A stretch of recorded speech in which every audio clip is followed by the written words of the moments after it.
I've just finished reading Parallel Lines, a first novel by veteran Washington Post correspondent Ruth Eglash, who fictionalizes stories and ideas born of her real-time coverage of Jerusalem through the eyes of three young girls, each representing one of the primary ethnicities comprising the Holy City's demography. While the similarities of the girls' experiences are striking, Jerusalem itself takes the center stage as we witness its formative effect on the lives of its protagonists. Fact or fiction kept going through my mind as I scrolled through the pages and read really intensely your new book. The three characters, Noor, Tamar, and Rifki, each different, and yet growing up in Jerusalem as teenagers. Why did you choose teenage characters as opposed to parents? I think, I was just very, very curious to explore the impact or the effects of this conflict on young people. That is what I had first and foremost in my mind when I sat down to write this book, when I thought about how I could shape some aspect of the conflict that I've been covering. As you said, a long-time journalist, I've been covering this conflict for 20 years or more.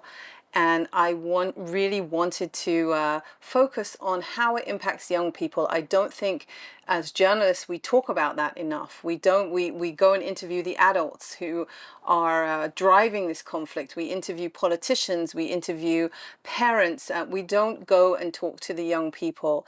And I felt that we needed to shine a light on what it's like to grow up in a city that is always under conflict, that is permanently tense and tension and divided, and what does that do for the next generation? Ruth, what is the common bond between these three young women, and what do they have in common? I mean, I think teenagers are teenagers. Teenage girls share many of the same concerns when they reach a certain age. They look at themselves, they worry about their friends, they worry about how the world sees them.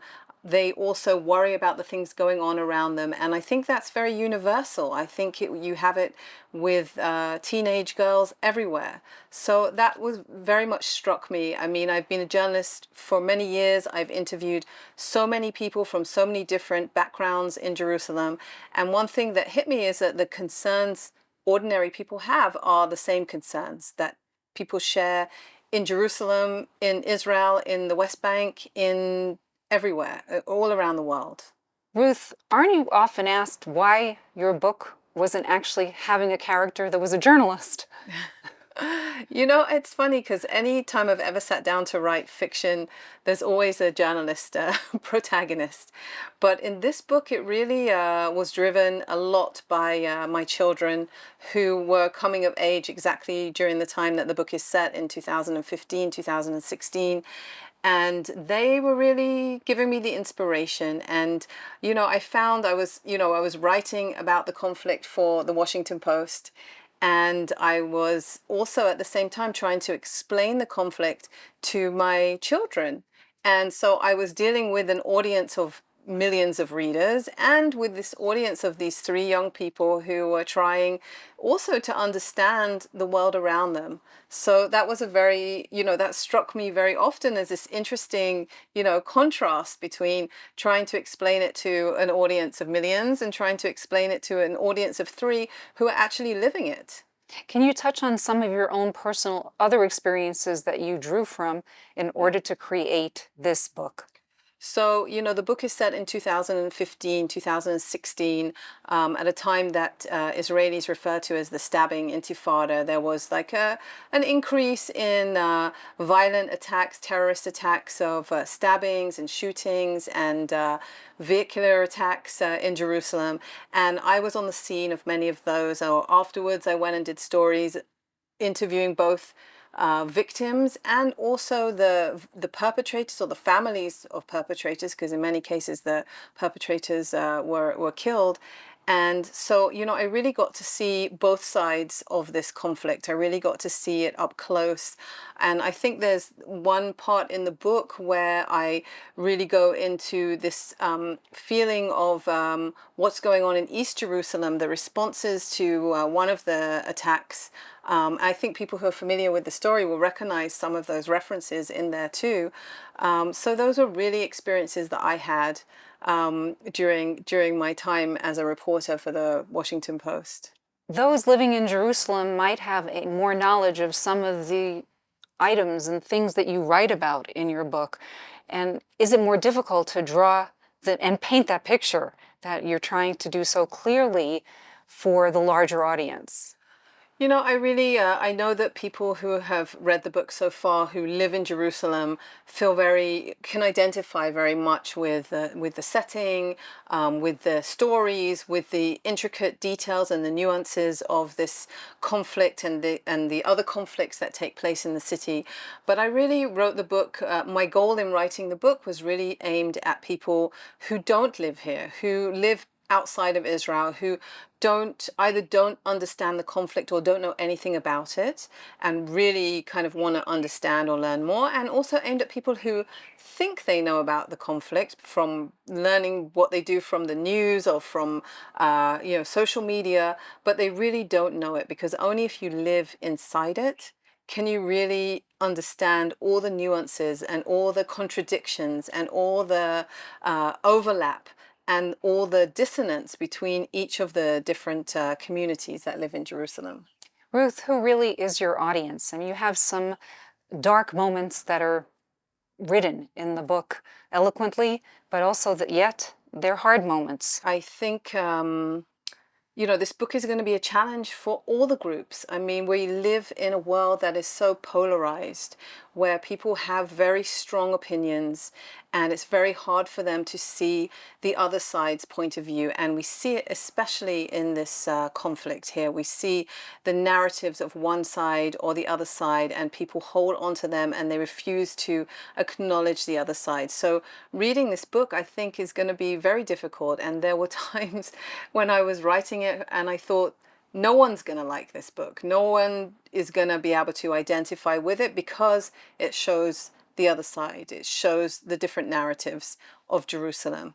So I hope that people will have an open mind, that people will read it and learn something about the other side. And I've already had feedback from people who are, tell me, was difficult for me to read, but on the other hand, I learned something new. I saw a different perspective, and that essentially is my goal. Yeah, I mean, I started writing this book in 2017, and the first draft was done within a year. But then it took me a while to go through it, and then COVID happened, so my mind was elsewhere. And then about 2 years ago, I said, okay, I have a book. I need to finish it up. And eventually last October, I got an offer from Black Rose Writing, who are my publishers in Texas. You bring graphic descriptions of some horrific moments. Some are bloody and gory, and yet you tell this story through the eyes of young women, teenagers. Is this book for youth? I mean, this book is aimed at youth. I mean, that was my goal. And unfortunately today, teenagers are not completely immune or cut off from viewing or witnessing terrible acts on television. They're exposed to the internet, and they see many, many different things. And, in Jerusalem, this is the reality for many teenagers, as well as they are interested in all the usual teenage things, in clothing, in pop culture and music, and the other sex. They are also, unfortunately, in the midst of this ongoing conflict. It's all around them. They are aware of things happening. Many of the stories in the book were based on experiences that my daughter Geffen, who was studying in the center of Jerusalem at the time, was having. She would come home from school at the age of 13, 14, and she would say to me, the train was stopped in the middle of the tracks because there were people protesting, or we all had to get off the bus because there was a suspicious package. And she would ask me why, who would do something like that? So teenagers are aware. We should give them more credit than we do, and I think it's important for them to read this. Actually, I think it's very important for them to read this, to understand that all the sides are going through similar experiences. The themes are much about dual narratives, particularly when speaking about Tamar and Noor. And then you pair a Jewish doctor, Dr. Friedman, with Noor, and Dr. Jalal with Rifki. And were there times you wanted to just scrap what you wrote and rewrite it because you weren't sure it was going to play out effectively? I mean, I did a lot of writing and rewriting, there's no doubt about that, but I really wanted to highlight these places in Jerusalem, even though the communities live totally separately, and the narratives, as you say, are dueling and completely, there's no crossover at all. There are places in Jerusalem where the communities meet, and I really wanted to highlight that. One is on the train, the light rail, and that's why I named the book Parallel Lines. That's why some of the scenes are set on the light rail, but also in the hospitals, and there's 3 major hospitals in Jerusalem, and they are really a study on coexistence in a very beautiful way. And I also did many stories in Hadassah Hospital specifically, even during one of my favorite stories that I did in 2015 during this time was of 2 doctors in Hadassah Hospital, one Dr. Eid and one Dr. Fried. And Dr. Eid was a Palestinian Arab doctor, and Dr. Fried, Jewish American doctor, Jewish Israeli American. And they work together, both saving the lives of the victims of some of these attacks and also working to, help or save the lives of some of the perpetrators of these attacks. So it was very important to me to show those contradictions, to show those nuances that aren't always obvious. What is your goal of Parallel Lines regarding political lines, societal lines, and religious lines? I think my main goal is for, as many people as possible to read it. And I know the Israeli-Palestinian conflict is not something that people like reading about. I know it's something that upsets many people, that has a lot of sensitivities. But my goal is that people, like I said, my goal is that people who live outside of Jerusalem, who live outside of Israel, want to better understand what life is like for the people living here, or people who live outside of Israel and think they know about the conflict, but they don't really understand the heart of it, the nuances and the different ways of life and the different people here. And that's really my goal. I just want as many people as possible to read my book. The elders of the family tend to represent the more rational view of humankind. If you look today at the population, do you really see that this exists, that it's possible to see Jews, Arabs, and Muslims breaking bread together? Some people would say that maybe, writing this story in a fictional way is wishful thinking, that maybe I kind of used my imagination too much and I showed the different streams of society in Jerusalem living together well, getting along. I don't think I've taken it that far, but I do think in researching this book and also being a journalist and going out talking to people, that there are many people who just want to live here. They just want to live in peace. I don't know if they will break bread together, but I do know that they want to live here. They want to live their lives, and they understand that the other side is there.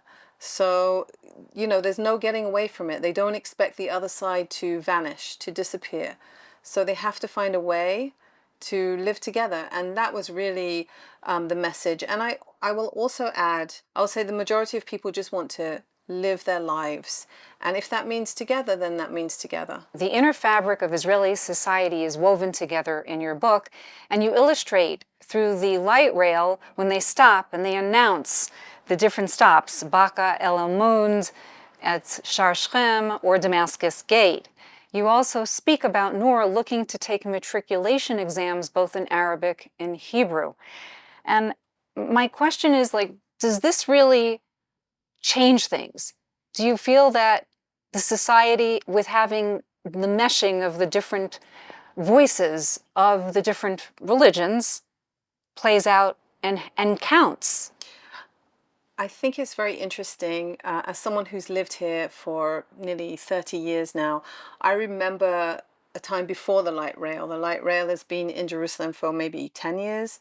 And before that, the communities, the neighborhoods were completely separate. And now you have this line running through the middle of Jerusalem, stopping in all the neighborhoods and allowing all the people in those neighborhoods to utilize it. And I'm really struck by that. I think that it does link everyone together. It does bring them together. I don't know. I mean, if there's a change, I think it's going to be very slow. But I have to say that the young Palestinian women who I interviewed for this book, who I sat with and heard their stories, they were very hopeful, and they were very positive, and their focus was on learning and living their lives and becoming better educated and working within that fabric. And the story, the point that you raise about young Palestinians studying both the Palestinian matriculation exam, the Tawajihi, and the Bagrut, the Israeli matriculation exams, is actually true. That's a story that I went to do some years ago, and I was in a school in East Jerusalem where these brave and very intelligent young women were studying two sets of exams.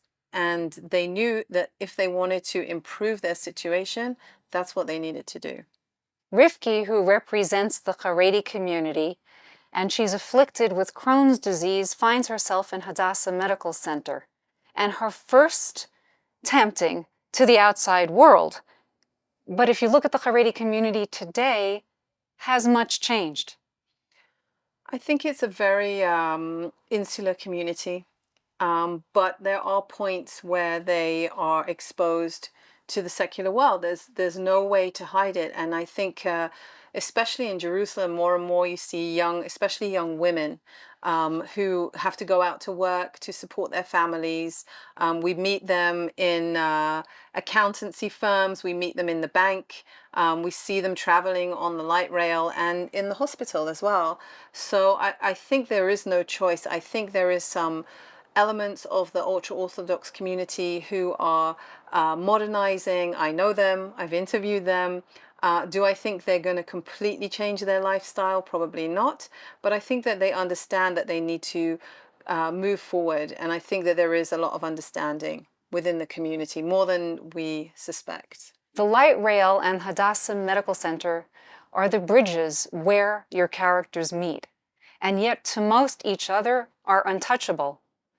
And then you depict this picture of Noor and her friends going to Jaffa for an interfaith event. How realistic is it today when we look at the whole picture of what happens in Israel and separating Jerusalem from the rest of the country? Well, it's true. Jerusalem is a unique entity. And even though it's so multicultural and there's so many different groups and faiths and nationalities living here, it's very difficult for them to meet and interact, which was really the starting point of the book.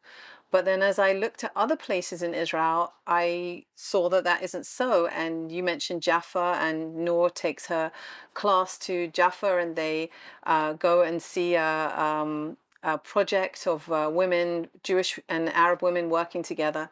And there's other places in Israel where the interaction is more natural.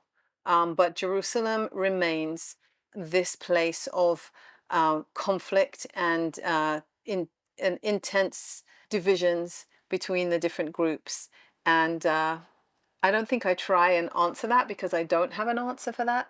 But it's definitely, that's how it is. And maybe it's because of the holiness and the spirituality of Jerusalem and the strong place that Jerusalem holds in the hearts of each of the different faiths and each of the different groups that live here. It's very difficult to be a journalist covering not just Jerusalem, but Jerusalem and the Middle East. Ruth, in looking back at the years of coverage, how hard is it today to get that story straight? I mean, it's very difficult to be a journalist covering this region, and particularly the Israeli-Palestinian conflict. I think there's so much There's so much scrutiny of the media. Journalists have become part of the conflict. Very much at the center, at the heart of this conflict is the narrative of each side. Therefore, it's obvious that the people who are trying to tell that narrative, tell that story, are going to be part of the whole situation. And I think it's becoming harder and harder, especially with social media, with platforms like Twitter, Facebook. Our readers and audience can interact and react to things that we publish. So that just makes it much, much harder. And, that's one of the reasons why I decided to write a book, a fictional book about this, because I could see that how much journalists have lost their influence to make any changes, to convince people of things. And I think that very much the events here, or the facts, are very subjective, and that's one of the central problems of reporting from here. Well, no spoiler alerts here today. I hope everyone will go out and get Parallel Lines. Yes. And it's an easy read, but I think it's important because we get a sense of Jerusalem, we get a sense of the different voices that are living in this country. Yeah. Thank you so much. Thank you.